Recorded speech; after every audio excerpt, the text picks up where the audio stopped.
আজ থেকে একটি লবঙ্গ নিয়ে একটি সূরা পড়ে সেখানে ফু দিয়ে ঘরের একটি গোপন জায়গা আছে, আমি কি বলে দেব, সেখানে রাখবেন, ইনশাআল্লাহ তাআলা আপনার ঘর থেকে ধীরে ধীরে অভাব অনটন দূর হয়ে যাবে। দেখুন, আপনারা কিন্তু অনেকে আমাকে ফোনে বলেন, বিশেষ করে মা বোনেরা, যে কি যে পরিস্থিতি হুজুর, কি বলবো, স্বামীর আগে ইনকাম ছিল, এখন ইনকামটা ধস নেমে গেছে, অনেক কষ্টের মধ্যে দিনাতিপাত করছি, হুজুর ভালো ব্যবসা ছিল, ব্যবসা নষ্ট হয়ে যাচ্ছে, হুজুর ভালো চাকরি ছিল, চাকরিও ধ্বংস হয়ে যাচ্ছে, হুজুর ইনকাম তো আমিও করি, স্বামীও করে, কিন্তু ঘরের মধ্যে বারাকা নেই। এর মৌলিক কারণ হচ্ছে আপনি যে ইসলামের অনেক কিছু মানেন না। ও বোন, আপনি তাওয়াক্কুল আল্লাহর প্রতি করেন না, আপনি টাকার উপর তাওয়াক্কুল করেন। মনে রাখবেন, আমার বিশ্বনবী সাল্লাল্লাহু আলাইহি ওয়াসাল্লাম তিনি কি বলে দিয়েছেন যে আল্লাহর প্রতি শতভাগ তাওয়াক্কুল করবে, আল্লাহ পাক তার মতো করে তাকে দান করবে। এজন্যই তো রব্বুল আলামিন তিনি বলে দিয়েছেন, ওয়া মাইয়া তাওয়াক্কাল আলাল্লাহ ফাহুয়া হাসবুহু, those people are depend on almighty Allah is good enough for him. এই লবঙ্গ এটা তো একটা উসিলা মাত্র, এই দোয়া এই সূরা তো একটা উসিলা মাত্র, কিন্তু দান করবেন তিনি কে? আল্লাহ। পৃথিবীতে কেউ আপনাকে হেল্প করতে পারবে না, কেউ উপকার করতে পারবে না। আল্লাহু গনিয়্যুম ওয়া আনতুমুল ফুকারা, আল্লাহ একমাত্র যিনি হচ্ছে ধনী, আর আমরা সব ফকিন্নি। কি মাইন্ডে লাগছে নাকি ফকিন্নি কি বলাতে? মাইন্ডে লাগার দরকার নেই, সত্যিকার অর্থে আমরা ফকিন্নি। কেন?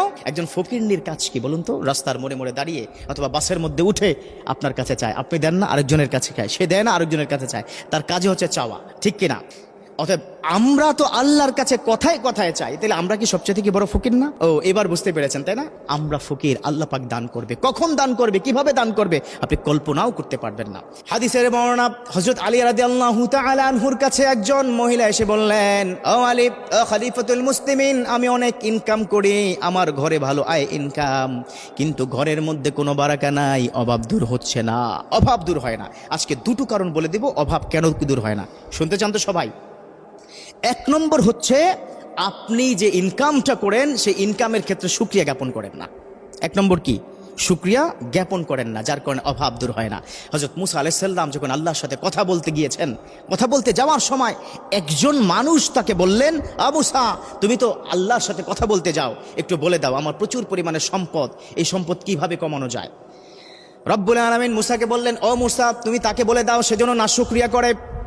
মুসা আলাইহিস সালাম এসে তার উম্মতকে বলল, ও ভাই, আল্লাহ রাব্বুল আলামিন বলে দিয়েছেন তুমি যেন নাশুকরিয়া করো। লোকটা বলল, নো নেভার, কেন করব না, আমি নাশুকরিয়া করতেই পারবো না, যে আল্লাহ এত সম্পদ দান করেছে, কি করে আল্লাহর সেই সম্পদের নাশুকরিয়া করি? এটা তো আমার সম্পদ, এটা তো আল্লাহর সম্পদ।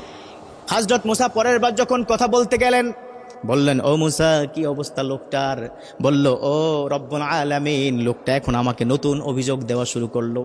কি অভিযোগ? বলল, আমার সম্পদ আগে যা ছিল সম্পদ আরো বৃদ্ধি পাচ্ছে।